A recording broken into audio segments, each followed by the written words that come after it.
नमस्कार मित्रों, स्वागत है आपका हमारे YouTube चैनल संस्कृत उत्कर्ष में। आज हम आपको बताने जा रहे हैं पार्ट 1 में संस्कृत का छंद प्रकरण, जिसमें आज हम छंद प्रकरण के अंतर्गत मात्रा ज्ञान, वर्ण ज्ञान आदि को पढ़ेंगे। चलिए देख लेते हैं छंद प्रकरण क्या होता है। छंद प्रकरण जैसे यहाँ आप देख रहे हैं कि जिस शास्त्र में पद्य रचना के नियम बताए गए हैं उसे छंद शास्त्र कहा जाता है। छंद शास्त्र के प्रथम प्रणेता आचार्य पिंगल मुनि हैं। आपको पता ही होगा कि छंद शास्त्र की पहली रचना आचार्य पिंगल मुनि ने की है, इसलिए इसे आचार्य पिंगल जी को छंद शास्त्र का प्रथम प्रणेता या छंद शास्त्र का जनक भी माना जाता है। पिंगल मुनि ने जो प्रथम रचना की है उसका नाम छंद सूत्रम है। अब हम देख लेते हैं प्रमुख छंद शास्त्रीय ग्रंथों के नाम एवं उनके रचनाकारों के नाम। तो आपको देखने को मिल जाता है यहाँ पर छंद सूत्रम। छंद सूत्रम की रचना आचार्य पिंगल जी ने की है, जो कि प्रथम छंद शास्त्र का ग्रंथ है।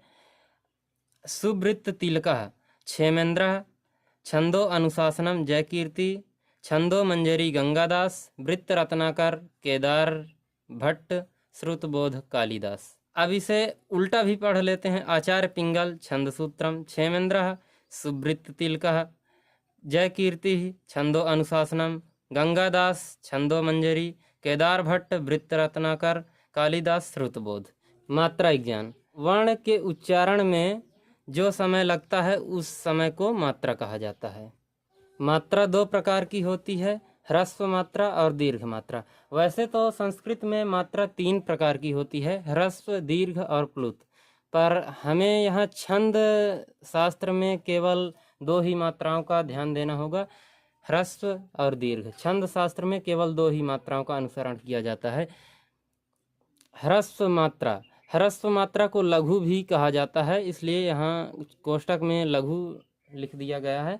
उच्चारण में एक मात्रा के समान समय में चिन्ह का प्रयोग किया जाता है। ये चिन्ह आई की तरह प्रदर्शित होता है, जो कि यहाँ पर दर्शाया गया है। ये है आई की तरह चिन्ह। अब दीर्घ मात्रा, दीर्घ मात्रा को गुरु भी कहा जाता है, गुरु मात्रा भी कहा जाता है, और यहाँ उच्चारण में लगने वाला समय 2 मात्रा के समान समय होता है, इसे यस चिन्ह से प्रदर्शित किया जाता है। ह्रस्व मात्रा और दीर्घ मात्रा में अब हम देख लेते हैं क्या अंतर होता है। ह्रस्व मात्रा युक्त वर्ण लघु कहलाता है, दीर्घ मात्रा युक्त वर्ण गुरु कहलाता है। ह्रस्व मात्रा को 1 गिनते हैं, दीर्घ मात्रा को 2 गिनते हैं। लघु वर्ण को 1 गिनते हैं, दीर्घ वर्ण को भी 1 ही गिनते हैं। ह्रस्व मात्रा में आ, ई, उ, री और री आते हैं। इन चारों 5 वर्णों को आई चिन्ह से प्रदर्शित किया जाता है 1 गिनने के लिए, और यहाँ दीर्घ मात्रा को 2 गिनने के लिए यस चिन्ह से प्रदर्शित किया जाता है, जो कि आ, ई, उ, री, ए, ओ और औ होते हैं। ह्रस्व मात्रा में मात्रा को भी 1 और वर्ण को भी 1 गिनते हैं, और यहाँ मात्रा को 2 और वर्ण को 1 गिनते हैं दीर्घ मात्रा में। चलिए अब लघु गुरु सिद्धांत को देख लेते हैं। लघु गुरु सिद्धांत, यहाँ आपको एक सूत्र या लक्षण पढ़ने को मिल जाता है। संयुक्ताद्यम दीर्घ सा अनुस्वारम विसर्ग सम्मिश्रम विज्ञेयम अक्षरम गुरु पदान्तस्थम विकल्पेन। इसका अर्थ होता है, जो कि यहाँ नीचे देखने को मिल गया है, संयुक्त वर्ण से पूर्व वाला वर्ण, अनुस्वार युक्त वर्ण तथा विसर्ग युक्त वर्ण गुरु होता है। और यहाँ एक सिद्धांत दिया है पदान्तस्थम विकल्पेन, गुरु पदान्तस्थम विकल्पेन, यानी किसी भी श्लोक के या किसी भी छंद के अंतिम वर्ण को, किसी भी चरण पाद या चरण का अंतिम वर्ण को वहाँ विकल्प से गुरु कर लिया जा सकता है अगर आवश्यकता हो तो।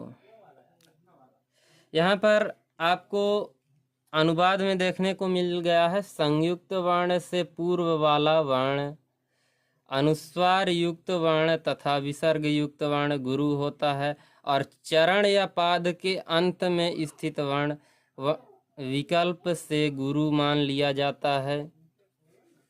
ह्रस्व स्वर से युक्त वर्ण लघु होता है, दीर्घ स्वर से युक्त वर्ण गुरु होता है, अनुस्वार युक्त वर्ण भी गुरु होता है, विसर्ग युक्त वर्ण भी गुरु होता है, हलंत वर्ण या अर्धवर्ण से पूर्व वाला वर्ण गुरु होता है, संयुक्त वर्ण से पूर्व वाला वर्ण गुरु होता है, पाद या चरण के अंतिम वर्ण को विकल्प से गुरु मान लिया जाता है।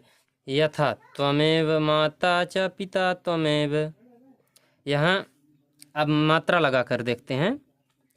लघु गुरु लघु गुरु गुरु लघु लघु गुरु लघु गुरु लघु।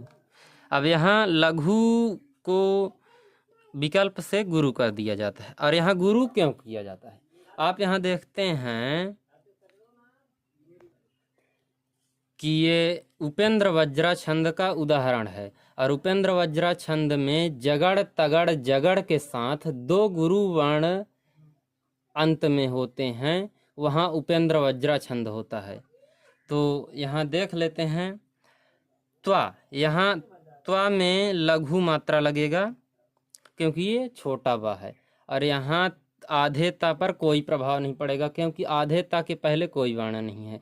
हमने बोला था कि अर्धवर्ण या संयुक्त वर्ण से पूर्व वर्ण को गुरु किया जाता है, ना कि बाद के वर्ण को। तो और यहाँ में ए के मात्रा में गुरु लघु, यहाँ गुरु गुरु वैसे भी है गुरु, यहाँ लघु लघु गुरु और ये लघु व लघु होगा और यहाँ गुरु लघु, ये लघु विकल्प से गुरु हो जाता है। और यहाँ पर आपको देखने को मिल जाएगा यहाँ जगड़ तगड़ और यहाँ जगड़ और ये विकल्प से दो गुरु लास्ट में, इसलिए दो गुरु बचे हैं। जभान, जगड़ यानी जभान, जभान यहाँ लघु गुरु लघु जभान। और ये तगड़ ताराज, ताराज यानी गुरु गुरु लघु। और यहाँ जगड़ यानी जभान, फिर से लघु गुरु लघु जभान जभान। और ये दो गुरु बचते हैं। ये हो जाता है उपेंद्र वज्रा छंद का उदाहरण और इस प्रकार से होता है छंद का प्रकरण। और ये है इसी प्रकार से छंद यहाँ विकल्प से गुरु हो जाता है। ये गुरु होने का सिद्धांत आपको अंतिम वर्ण का हमने आपको बता दिया है। अवग्रह का पूर्व वर्ण पर कोई प्रभाव नहीं होता, इसे वर्ण के रूप में भी नहीं गिना जाता है। हलंत या अर्धवर्ण की कोई मात्रा स्वयं की नहीं होती है तथा उसे वर्ण के रूप में भी नहीं गिना जाता है। चलिए अब मिलते हैं अगले वीडियो में, फिर मिलेंगे। ये छंद प्रकरण का पार्ट 1 पूरा हुआ। अब मिलेंगे पार्ट 2 में, वहाँ आपको छंद ज्ञान के बारे में और अधिक विस्तार से बताएंगे।